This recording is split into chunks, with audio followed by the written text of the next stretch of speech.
Welcome to this walkthrough of LeetCode problem number 547, number of provinces.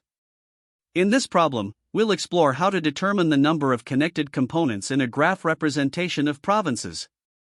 Let's dive into the details step by step. In this problem, we are tasked with determining the number of provinces in a given network of cities.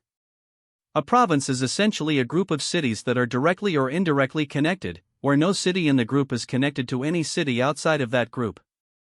The input is provided as an NXN matrix called isConnected.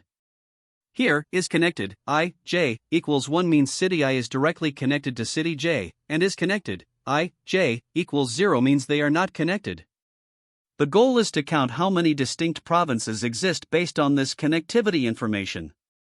The output will be an integer representing the total number of provinces. Let's look at an example to understand this better. Suppose the input matrix isConnected is given as a 3 by 3 matrix. Here, isConnected 0, 1, and isConnected 1, 0, both have a value of 1, indicating that city 0 and city 1 are directly connected. Meanwhile, city 2 has no connections with either of the other cities, as all its values in row 2 and column 2, except the diagonal, are 0. This means there are two separate provinces, one consisting of city 0 and city 1, and another consisting of city 2. Therefore, the output for this example is 2 provinces. Now consider another example where the isConnected matrix is structured such that all off-diagonal values are 0. This means no two cities are directly connected to each other. For instance, if the matrix is a 3 by 3 identity matrix, each city stands alone as its own province because there are no connections between any pair of cities. As a result, there are 3 provinces in this case, one for each city individually. In a different scenario, imagine all cities are interconnected. Here, the isConnected matrix would have all values set to 1, except for the diagonal which always remains 1 as each city is connected to itself. This setup implies that every city is either directly or indirectly connected to every other city. Consequently, the entire network of cities forms a single province. For this example, the output is 1, as all cities are part of the same interconnected group. To fully define the problem, let's consider the constraints. The matrix size n can range from 1 to 200, and each entry in the matrix is either 0 or 1. Additionally, every city is always connected to itself, which is why isConnected, I, is always 1. The matrix is also symmetric, meaning isConnected, I, J, is equal to isConnected, J, I. This ensures that connections are bidirectional, as traveling from city I to city J implies you can also travel back from J to I. These properties simplify how we interpret and process the input data. Let's also discuss some edge cases. For instance, if there's only one city, the matrix would be 1, and the output is 1 because there's only one province. Another edge case is when no cities are connected to each other, which results in one province per city.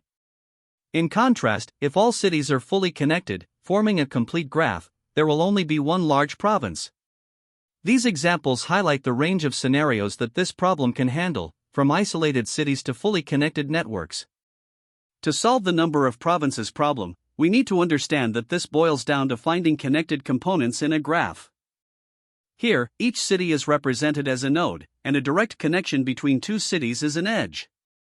The task is to determine how many distinct groups of connected cities, or provinces, exist. Several approaches can be considered for this. The first is a brute force approach, where for each city, we iterate through all other cities, checking for direct or indirect connections. If we discover a city that hasn't been visited yet, we traverse all of its connected cities and mark them as visited. However, this approach is inefficient, with a cubic time complexity, and it performs redundant work by revisiting nodes unnecessarily. Next, we have the depth-first search or DFS approach. Here, we treat the isConnected matrix as an adjacency matrix and use DFS to traverse all cities connected to an unvisited node, marking them as visited in the process. Each DFS traversal represents one province. This method reduces redundancy and has a time complexity of n squared, making it much more efficient. However, because it relies on recursion, it faces the potential risk of stack overflow for very large graphs. Another approach we can use is breadth-first search, or BFS. Like DFS, DFS treats the is-connected matrix as an adjacency matrix, but instead of recursion, it uses a queue for traversal. For every unvisited node, we perform a level-by-level traversal, visiting all connected cities and counting the group as one province.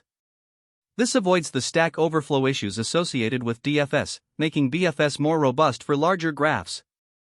However, it introduces additional space requirements to maintain the queue.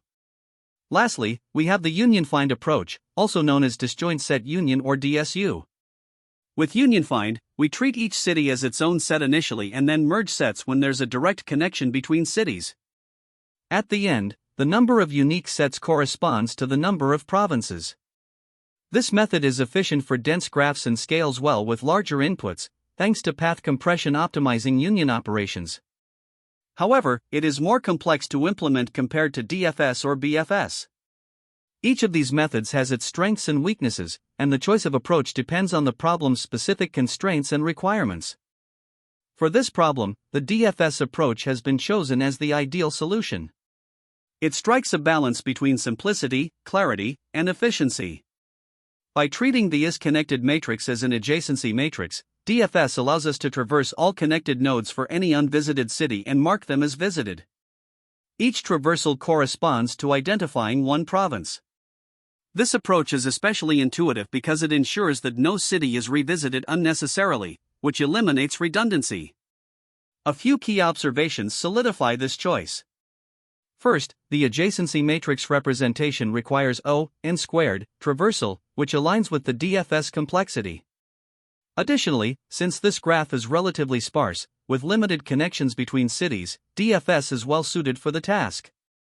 The real insight here is recognizing that every unvisited node represents the start of a new province, and completing its traversal fully identifies that province. While DFS does have the potential downside of recursion depth limits for very large graphs, this is unlikely to be a concern for the constraints of this problem. BFS could mitigate this issue but introduces additional memory overhead. Union find, while efficient for denser graphs, adds implementation complexity that is unnecessary here. Overall, DFS provides a clean and effective solution tailored to the problem scope. Finally, let's consider the complexity of the chosen DFS strategy. In terms of time complexity, we have O(n²). This is because we iterate through the entire adjacency matrix once and perform DFS for any unvisited nodes, which is proportional to the size of the matrix. As for space complexity, we need O(n) space to maintain the visited array, which keeps track of which nodes have already been processed. Additionally, the recursion stack used during DFS traversal also requires O(n) space in the worst case.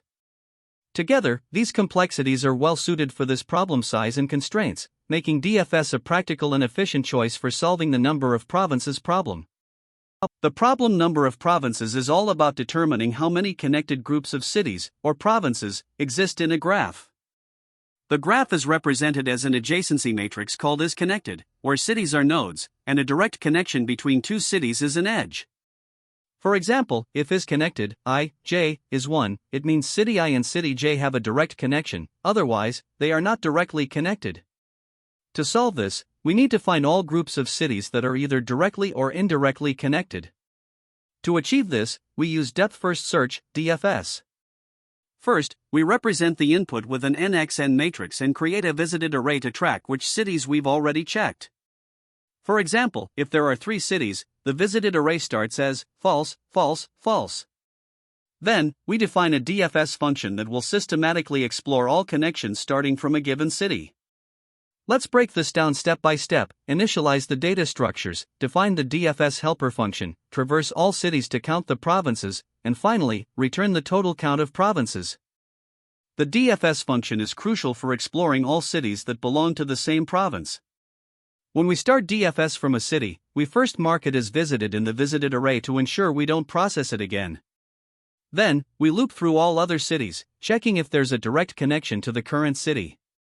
If a direct connection exists and the neighboring city hasn't been visited yet, we recursively call the DFS function for that neighbor. This ensures that all cities in the same connected component are fully explored. Next, we iterate through each city in the graph. If a city hasn't been visited, it indicates a new province. We increment the province underscore count and call DFS starting from that city. As DFS progresses, it marks all cities in the current province as visited. Once all cities have been processed, the province underscore count will reflect the total number of connected components, which corresponds to the number of provinces.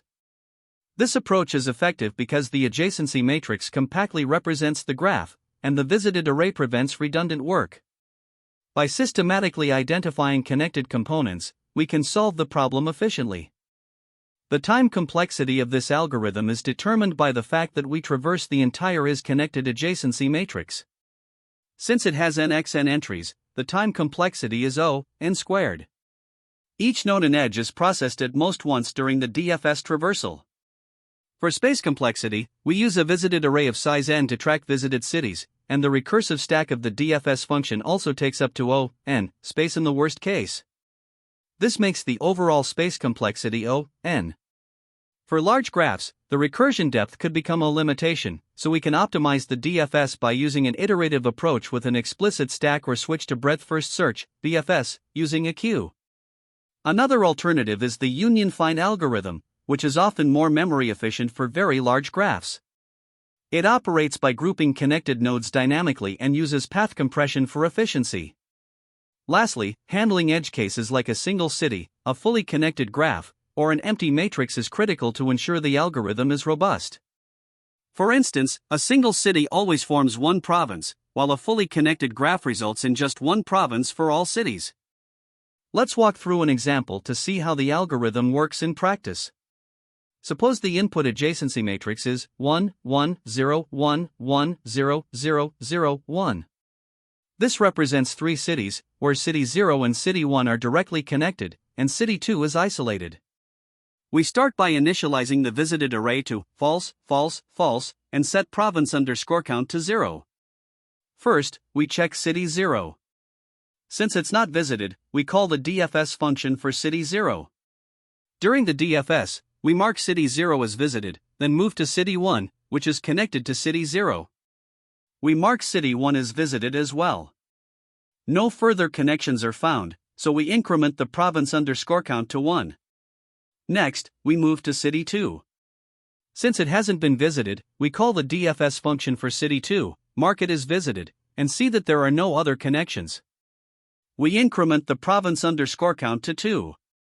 After processing all cities, the final value of province underscore count is 2, which means there are 2 provinces in the graph. This step-by-step execution highlights how the algorithm identifies connected components and counts them accurately. Here is the Python implementation of the algorithm. We define a find circle number method inside a class solution. The method starts by determining the number of cities n based on the length of the is-connected matrix. We then initialize the visited array to keep track of processed cities. The DFS function is defined within the method and operates recursively. It marks the current city as visited and explores all its neighbors. For each neighbor, if there is a direct connection and the neighbor hasn't been visited, the function calls itself recursively to continue the traversal. In the main logic, we initialize province underscore count to 0 and iterate through all cities. If a city hasn't been visited, it means we've discovered a new province. We increment the province underscore count and call the DFS function to mark all cities in this province as visited. Once the iteration is complete, we return the province underscore count, which gives the total number of provinces. This code is clear, concise, and directly translates the algorithm into a working solution. To analyze the complexity of this solution, we first consider the time complexity. Since the algorithm involves traversing the entire adjacency matrix, the time complexity is O(n squared), where n is the number of cities. This comes from the nested loop structure and the DFS traversal of connected nodes. For space complexity, we use an array of size n to keep track of visited cities, which requires O(n) space. Additionally, the recursive DFS function uses the call stack, which could also take up to O(n) space in the worst case. This algorithm is efficient for small to medium-sized graphs, but for very large graphs, the recursion depth could become a limitation. In such cases, an iterative approach using a stack or queue, or the union find algorithm, might be better alternatives. Nonetheless, the combination of O(n) squared, time complexity and O(n) space complexity makes this approach well suited for most practical scenarios involving the adjacency matrix representation of graphs. This solution to LeetCode problem 547, number of provinces, uses depth-first search, DFS, to traverse the graph represented by the is-connected adjacency matrix. The goal is to determine the number of provinces, where a province is a group of directly or indirectly connected cities. The code is implemented in the find circle number method of the solution class. It receives the adjacency matrix is connected as input and returns the number of provinces as output. Step-by-step explanation. 1. Helper function, DFS. A nested DFS function is defined to recursively visit all cities connected to a given city. The function iterates through all possible neighbors of the current city. If a neighbor is connected, indicated by a value of 1 in the adjacency matrix, and hasn't been visited yet, it marks the neighbor as visited and recursively calls DFS to explore further connections. 2. Initialization asterisk. A visited set is used to track cities that have already been processed. This ensures we don't count the same city multiple times or revisit already explored provinces. A province_count variable is initialized to 0. This will keep track of the total number of provinces. 3. Processing each city asterisk. The code loops through each city in the matrix. If the city hasn't been visited yet, it indicates the start of a new province. The city is marked as visited, the DFS function is called to explore all cities in this province, and the province_count is increment by 1. 4. Return the result asterisk. After all cities have been processed, the method returns the total number of provinces stored in province_count. Complexity analysis. Time complexity asterisk. The adjacency matrix is traversed, so the complexity is O(n) squared, where n is the number of cities. Space complexity asterisk. The space used for the visited set and recursive call stack is O(n). This implementation is concise, efficient, and handles edge cases like a single city or fully connected graphs effectively. Here, we begin by defining the class solution and implementing the find circle number method. This method takes a 2D integer array as connected as input, which represents the adjacency matrix of the cities. The goal is to determine the number of provinces, where a province is a group of directly or indirectly connected cities. First, we calculate the number of cities using the length of the is-connected array. We also create a visited Boolean array to keep track of which cities we've already explored.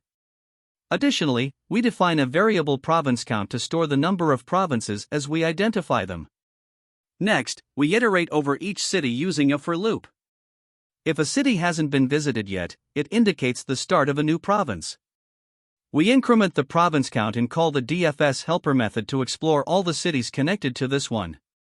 Finally, we return the total value of province count once all cities have been processed. The DFS method is implemented just below, ensuring we can explore all the connected cities recursively. Now, the DFS method is designed to perform a depth-first search starting from a given city. The method marks the current city as visited by setting visited city to true. Then, it loops over all the possible neighbors of the current city. If a neighboring city is directly connected, as indicated by the value 1 in the adjacency matrix, and has not yet been visited, we recursively call the DFS method for that neighboring city. This ensures that all cities within the same province are fully explored and marked as visited. Once the recursion completes, we can be confident that the entire province has been processed. With this approach, we systematically count and explore all provinces in the graph, ensuring correctness and efficiency. The problem number of provinces asks us to determine how many connected components or groups exist within a graph represented by an adjacency matrix. In this representation, if is connected, I, j, equals 1, it means that city I and city j are directly connected. Otherwise, if the value is 0, there's no direct connection between them. Let's consider an example where the input matrix indicates connections among 3 cities. Here, city 0 and city 1 are connected, and city 2 stands alone. To solve this problem, we initialize 2 key variables, a visited set to track which cities we've already processed, and province_count to keep track of the total number of connected groups or provinces. Both start empty and at 0, respectively, as we haven't yet explored the graph. We begin iterating over each city in the graph. Starting with city 0, since it hasn't been visited yet, we add it to the visited set and initiate a depth-first search, or DFS, from city 0. During this DFS, we check all neighbors of city 0. City 0 itself is a self-loop, so it's already considered visited. Moving to city 1, we find it is directly connected to city 0 and hasn't been visited, so we add city 1 to the visited set and perform another DFS starting from city 1. From city 1, we check its neighbors. Both city 0 and city 1 are already visited, and city 2 is not connected, so we exit this DFS and return to city 0. With city 0 fully explored, we increment the province underscore count to 1. As we continue the loop, we see that city 1 is already visited, so we skip it. When we reach city 2, it hasn't been visited yet, so we add it to the visited set and perform another DFS starting from city 2. From city 2, we check its neighbors. City 0 and city 1 are not directly connected to city 2, and city 2 itself is a self-loop, so it's already considered visited. With no other connections to explore, we exit the DFS for city 2. Now, having processed city 2, we increment the province underscore count to 2. At this point, all cities have been visited, and we've identified 2 connected components or provinces. The final output for this example is province underscore count equals 2. This means there are 2 distinct provinces in the given graph. Let's now consider another example with different connectivity to understand the approach further. In this second example, the input graph represents 3 cities where none of them are directly connected to each other. We start by initializing the visited set and the province underscore count variable at 0. The outer loop begins with city 0. Since it hasn't been visited, we add it to the visited set and initiate a DFS from city 0. Checking its neighbors, we see that city 0 is a self-loop, so it's already visited, and cities 1 and 2 are not connected. With no other connections to explore, we exit the DFS for city 0 and increment the province underscore count to 1. Next, we process city 1. Since city 1 hasn't been visited, we add it to the visited set and initiate a DFS from city 1. Exploring its neighbors, we find that city 0 and city 2 are not connected, and city 1 is a self-loop. With no additional connections discovered for city 1, we exit the DFS for city 1 and increment the province underscore count to 2. Moving on to city 2, we see that it hasn't been visited yet, so we add it to the visited set and initiate a DFS from city 2. Checking the neighbors of city 2, we find that city 0 and city 1 are not connected, and city 2 is a self-loop, so it's already visited. With no further connections to explore, we exit the DFS for city 2 and increment the province underscore count to 3. At this point, all cities have been processed, and we've identified 3 distinct provinces in the graph. The final output for this example is province underscore count equals 3, indicating that each city forms its own isolated province. Let's now analyze a third example where all cities are fully connected. In this third example, the adjacency matrix represents a graph where all 3 cities are directly connected to each other. We start by initializing the visited set and province underscore count at 0. Processing begins with city 0, which hasn't been visited. We add it to the visited set and initiate a DFS from city 0. Checking its neighbors, city 0 is a self-loop, so it's already visited. City 1 is directly connected and not yet visited, so we add it to the visited set and initiate another DFS from city 1. From city 1, we check its neighbors. City 0 is already visited, city 1 is a self-loop, and city 2 is connected and not yet visited. We add city 2 to the visited set and initiate a DFS from city 2. From city 2, we check its neighbors and find that all cities are already visited. With no further connections to explore, we exit the DFS for city 2, then city 1, and finally city 0. After fully exploring city 0 and its connected components, we increment the province underscore count to 1. As we continue the outer loop, we observe that cities 1 and 2 are already visited, so we skip them. At this point, all cities have been processed, and we've identified only 1 province in the graph. The final output for this example is province underscore count equals 1, indicating that all cities belong to a single connected group.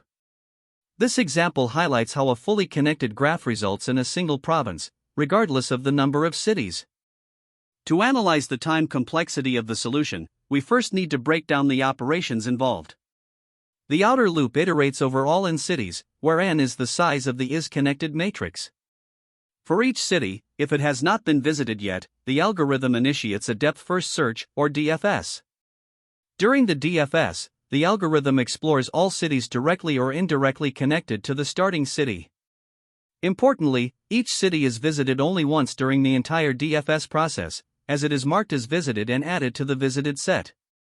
For each city, the algorithm also iterates over all n possible neighbors, which corresponds to the columns in the is-connected matrix, to check if they are connected. This means the cost of a single DFS traversal is proportional to O(n), as it involves scanning the neighbors of a single city. With this structure in mind, we can start to quantify the overall complexity of the algorithm.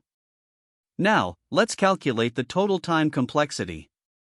In the worst-case scenario, the graph is fully connected, meaning all cities form a single province. Here, the DFS would visit all n cities in one traversal. While the outer loop still iterates n times, each city is visited only once, so the adjacency matrix, which contains n-2 elements, is scanned in its entirety. This gives us a total time complexity of O(n²). Moving to space complexity, we start with the visited set, which keeps track of cities that have been visited. In the worst case, all n cities are added to this set, requiring O(n) space. Additionally, the DFS relies on recursion, and its maximum recursion depth corresponds to the number of cities in a single province.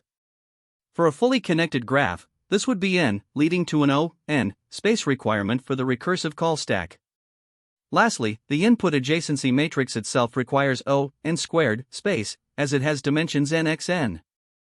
When we summarize the total space complexity, the input matrix is the dominant factor, requiring O(n² space. While the visited set and the recursion stack contribute an additional O(n), these are negligible compared to the O(n² from the adjacency matrix. As a result, the overall space complexity is O(n²). Now, let's discuss how the algorithm behaves in different scenarios. In the best case, the graph is completely disconnected, and each city forms its own province. Each DFS would visit only one city, but since the adjacency matrix must still be scanned in its entirety, the time complexity remains O(n²). In the worst case, the graph is fully connected, forming a single province. The DFS visits all n cities in one traversal, and the adjacency matrix is again scanned in full, leading to O(n² time complexity. For partially connected graphs, the number of DFS calls depends on the number of provinces, but the adjacency matrix is always fully scanned, keeping the time complexity at O(n², regardless of the scenario. Let's now compare this optimized DFS-based approach to the brute force alternative. A naive method to count provinces might involve checking all possible subsets of cities, which would result in an exponential time complexity of O(2 to the power of n). In contrast, the DFS-based approach is significantly more efficient, achieving O(n²). Another optimized solution involves using the union-fine algorithm, or disjoint set union. This approach also achieves O(n² time complexity, but it can reduce constant factors due to its iterative nature, making it slightly faster in practice. Finally, to mathematically prove the O(n² time complexity, we consider that the adjacency matrix contains n(2) elements, and each element is checked exactly once, either during the outer loop or the DFS traversal. This means the total number of operations is proportional to n(2). Similarly, the space complexity is dominated by the input matrix, contributing O(n², with smaller additional contributions from the visited set and recursion stack, which together require O(n) space. This concludes the time and space complexity analysis for the problem. When solving this problem, there are several common mistakes to watch out for. First, it's crucial to correctly interpret the is-connected matrix. This matrix is an adjacency matrix, meaning is connected. I, j, equals 1 indicates a direct connection between city I and city j. Misunderstanding this as a list of edges instead can lead to incorrect solutions. Another issue is mishandling self-loops. The diagonal entries, is connected, I, are always 1, but these self-loops don't impact the number of provinces. However, failing to account for them in your logic might cause unnecessary traversal. Inefficient traversal is another pitfall. Avoid repeatedly visiting nodes by maintaining a visited set to track nodes you've already processed. For larger graphs, recursive DFS can cause a stack overflow due to excessive recursion depth. In such cases, consider using an iterative DFS with a stack or switching to BFS. Lastly, if you're using union find, ensure proper initialization of the parent and rank arrays. Incorrect initialization can lead to incorrect merging of components, resulting in wrong answers.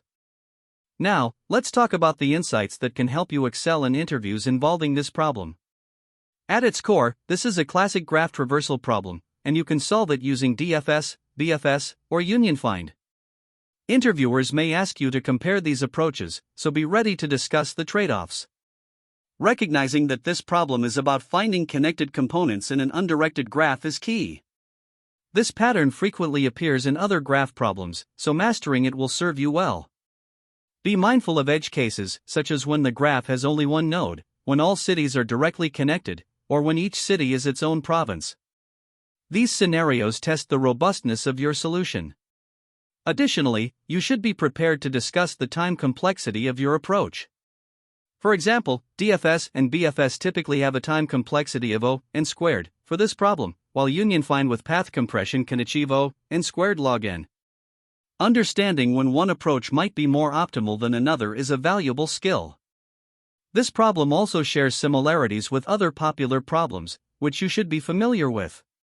For example, LeetCode 200, number of islands, is about counting connected components in a grid, while LeetCode 261, graph valid tree, involves verifying if a graph forms a valid tree. Another related problem is LeetCode 323, number of connected components in an undirected graph, which is essentially a variation of this one. Lastly, LeetCode 990, satisfiability of equality equations, uses union find to determine if a set of equations is feasible. As for alternative approaches, DFS and BFS are straightforward and easy to implement, but they can have high space complexity due to the visited set and the recursion stack or queue. These methods work best for smaller graphs where recursion depth isn't an issue. On the other hand, union find, or disjoint set union, is a more efficient option for large graphs, especially when you need to perform multiple queries. By applying optimizations like path compression and union by rank, you can significantly reduce the time complexity, although the implementation is more complex. Finally, there's the option of working directly with the adjacency matrix.